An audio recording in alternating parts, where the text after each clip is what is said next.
Majority of wealthy people have a tendency to do is that they never sell their stocks or their bonds, that they always borrow against them. Sure. Okay. So, and I don't think that's widely known below a particular pay grade.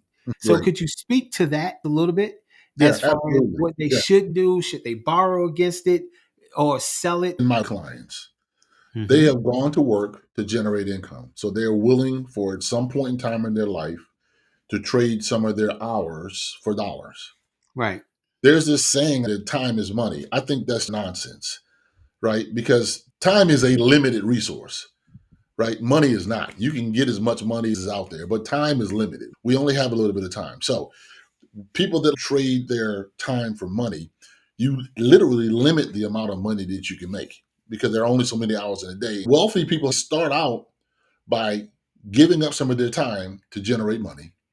Then they use that money to buy some sort of assets, right? Right. Stock, bonds, real estate, doesn't really matter. But they acquire the assets. Then they allow the assets to pay for their lifestyle. Okay. Now follow that. When you can get to the level when your assets are paying for your lifestyle, guess what Right. you can reclaim your time. Exactly. You no longer have to trade your time for For money. hours. Now, if you Yeah. want, you can, but it's your option. It's not a necessity. Right. Now, with that asset that's producing income for folks, that is what rich people do or wealthy people use as leverage, and they borrow or collateralize assets to get more money to make more money.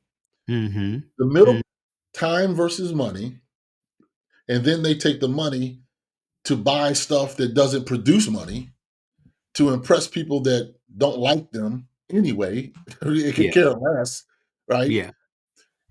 The middle class does the same thing. The only difference is they go to work and to make money to pay their credit to keep their scores high so that they can acquire more junk to impress people that don't like them and don't want to be bothered with them.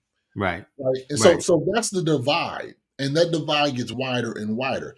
If you want to be wealthy in this country, you must have some assets that are generating income. It could be stocks, it could be real estate. They have to be there so that you can spend what they generate as cash flow and you can leverage them by getting what I would call good debt. Right. So there Right. is some good debt and bad debt. And whenever you have an asset that you can leverage, for the purpose of getting more assets to make more money, that's a good Mm-hmm. thing. That's Right. leverage. Right. So that's what Right. wealth, that's what we miss in the middle class. And that's what we miss in the less than middle class, the struggling check to check people. On how to allow their money to work for them. Right. Basically. Right. Basically, that's what you're talking about. The thing that has to happen in order for your money to work for you is you have to have what's called delayed gratification. Right? We got to get out of the microwave mentality.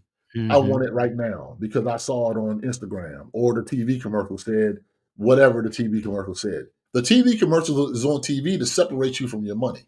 That's why Right. it's on. They didn't pay millions of dollars to put that on there so you can go out and look good. They put Right. that so they can get your money so that they can feed that asset that you're buying to generate the money. Right. It's a mindset shift that we got to have, bro. Yeah. That's the reason I asked that question, because I made that mistake in my career in life. I found myself in a financial bind and sold off the stock. It was then brought to my attention that no, you shouldn't have done that. What you should have done was borrowed against the stock. But that information was not, I wasn't privy to that information. Now that I know it exists, I'll never make that mistake again. You're not alone in that story. I too, right, was in similar and same information because I didn't have the information when I was Right. younger, Right. right? That's why we do this so that people have the information. Talk to people that will guide you through this so that you can get to where you want to be, at least get away from where you are. The saying is, information is power. I really just like that saying because the reality is execution is power. You got to have the information to execute. Yeah. But just because you know something don't mean that you're going to do it. Welcome to the I Triumph Real Estate Blueprint Podcast, where greatness awaits you.